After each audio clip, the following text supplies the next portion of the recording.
Aray ko po, ma'am. Nasasaktan po ako. Wala po akong alam sa binibintang niyo. Maawa po kayo sa akin, ma'am. Maawa? Bakit ako maaawa sa isang katulad mong hampas lupa na walang ginawa kundi perwisyo dito sa bahay, ha? Saan na ba yung phone ko? Late na ako sa usapan namin ng mga amiga ko. Asan na ba yun?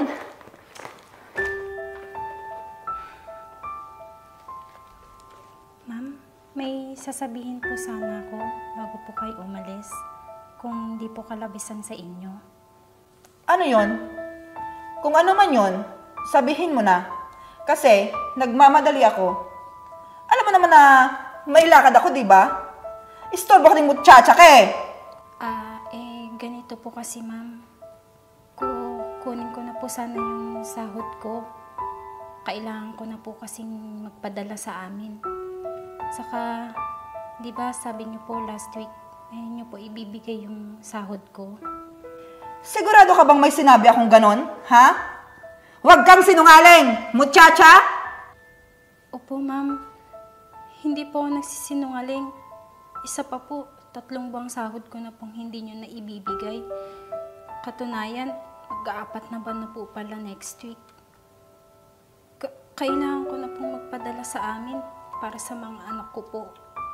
Maawa naman po kayo, ma'am. Sinasabi mo bang hindi ko alam ang obligasyon ko, ha? Bakit ba hindi ka makapagantay dyan? At ito ang tatandaan mo, ha? Ayoko na pinapangunahan ako. Gusto mo yata magpalit na lang tayo ng posisyon. Ikaw na ang amo at ako na yung muchacha. Mas marunong ka pa kasi sa akin na amo mo eh. Ma'am, hindi naman po sa ganun. Sinasabi ko lang po sa inyo yung totoo.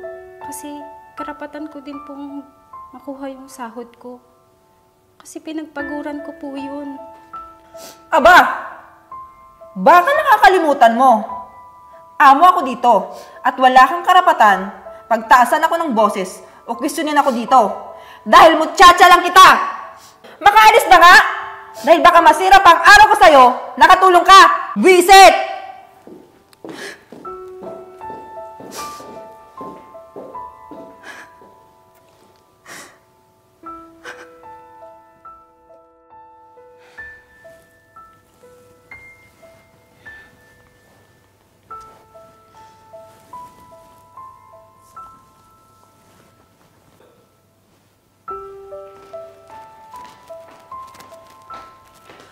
Muchacha, bakit may matsa itong damit ko, ha? Sinasadya mo bang mansa nito, ha? At hindi mo ba alam kung magkano ang halaga nito, ha? Kahit isang buwang sahod mo, hindi mo kaya itong bayaran! Aray ko po, ma'am. Nasasaktan po ako. Wala po akong alam sa binibintang niyo. Maawa po kayo sa akin, ma'am. Maawa? Bakit ako maaawa sa isang katulad mong hampas lupa na walang ginawa kundi perwisyo dito sa bahay, ha? Ngayon, paano mo mapapalitan itong sinira mong damit ko, ha? Ma'am, kung gusto niyo po, ikaltas niyo na lang po sa sahod ko. Kasi kahit ano pong paliwanag ko, hindi rin niyo ako papakinggan. Ayun naman pala eh. Di umamin ka din sa kasalanan ng boba ka. Kaya 2 buwang sahod mo ang ikakaltas ko dito para magtanda ka. Maliwanag!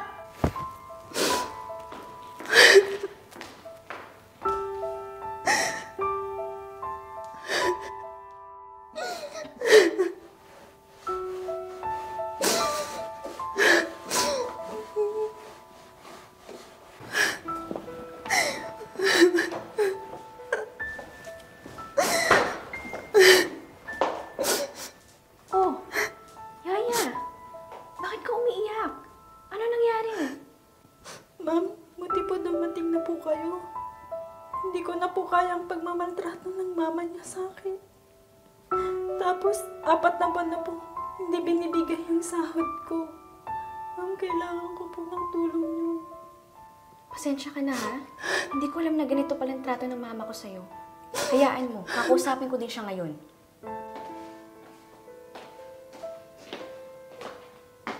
Oh, anak. Dumating ka pala.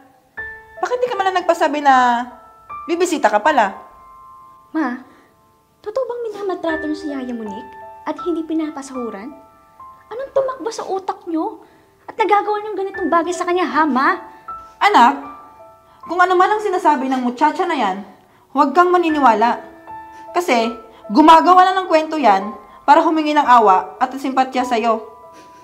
See? Kung tawagin niyo siyang muchacha lang, na parang wala siyang silbi dito. Sorry to say, ma, pero mas paniniwalaan ko siya kesa sa inyo. At bakit, Aber? Baka nakakalimutan mo na ako ang ina dito. Oo, ina ko kayo. Pero ngayon, alam ko ng lahat kung bakit umalis si Papa. Pinaniwala niyo ko siya ang nagkasalat ng babae. Pero lahat ng yun kasi nungalingan lang pala. Dahil ang totoo, kayo nagtaksil at hindi siya. Ano? Tama ako, di ba? At ngayon, ito namang walang kalaban-laban si Yaya Monicang pinagdidiskitahan nyo. Kaya kayo may problema, ma. Hindi siya o si Papa. Alam nyo, nilason nyo yung isip ko sa isang kasinungalingan. At hindi ko yun mapapalagpas. Anak, magpapaliwanag ako. Pakinggan mo muna ang side ko, please. Hindi ko na kailangan makinig ulit sa mga kasinungalingan mo. Dahil ngayon, malinaw na sa akin ang lahat. Kaya huwag kang magtaka kung unti-unti ka man layuan ng tao sa paligid mo. Dahil sa ugali nyo.